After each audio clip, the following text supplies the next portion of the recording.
President Biden and Donald Trump have very different tax plans they'd like to implement if elected for another term. Very different. There's a $6 trillion difference, at least, between the two sides if each were to get its own ideal policies in place. With broad tax cuts from 2017 set to expire at the end of next year, Biden and Trump are headed in opposite directions. A fair tax code is how we invest things to make this country great. And we will cut your taxes even further. That's what built our economy.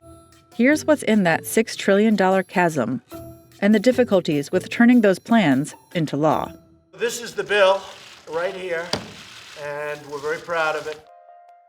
In December 2017, Trump signed into law the most far-reaching overhaul of the U.S. tax system in decades. The legislation included lower individual tax rates ending before January 1st, 2026, with a maximum rate of 37%, down from the previous 39.6%.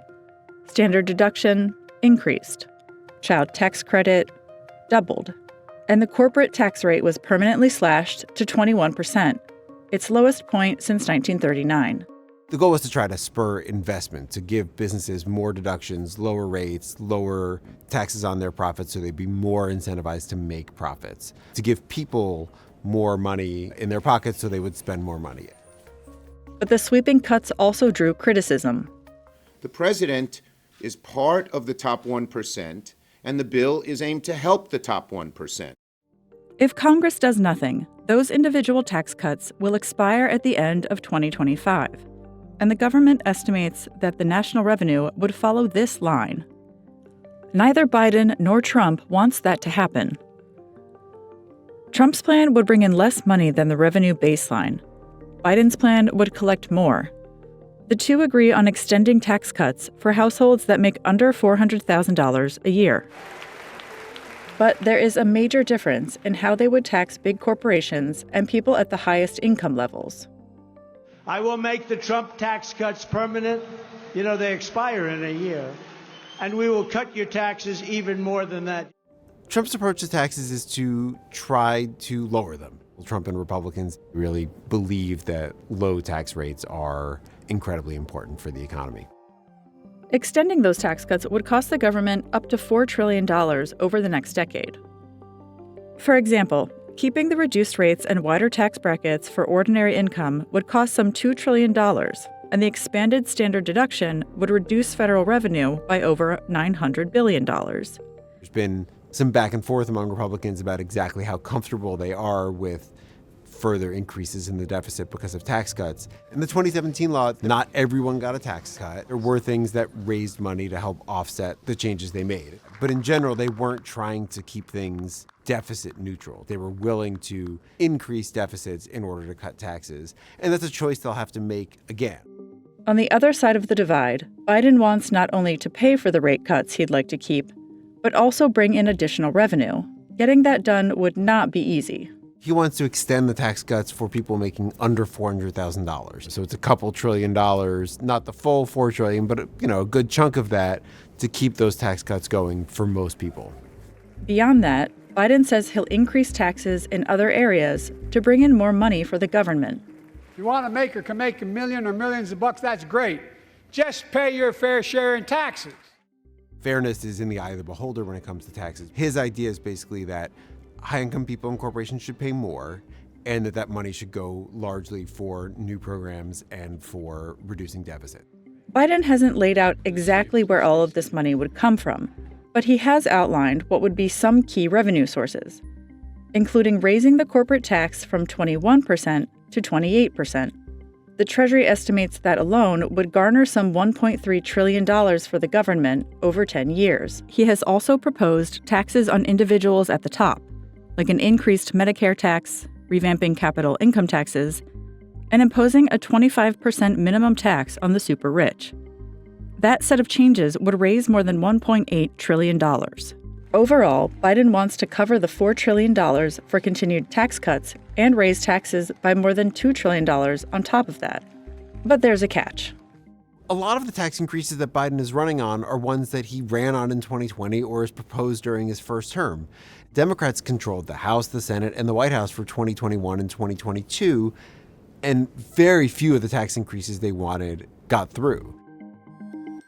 As we think about the $6 trillion or more gap between the two candidates, so much really depends on the results of the election. Democrats and Republicans both want to extend tax cuts for the majority of Americans, but even getting that done will be messy. There's likely to be one big tax bill in 2025.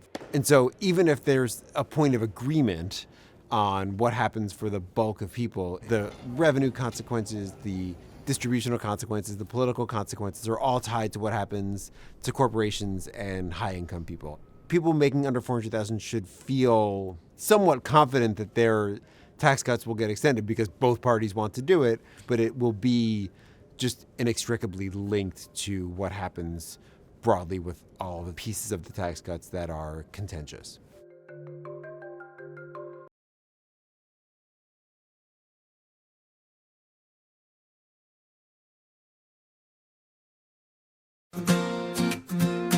In the soft embrace of morning light, rocky and rugged, hopefully sight, a whisper of promise, a sense so sweet, reviving energy with every heartbeat. Oh yeah, stumbling down the stairs with grace, favorite moment, cherished embrace. Each sip, a dance of enchantment, caffeine's elixir, a daily enchantment. Ooh, yeah.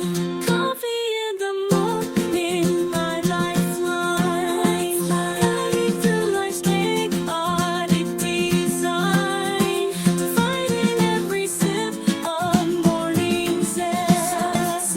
In that brew, I find my best.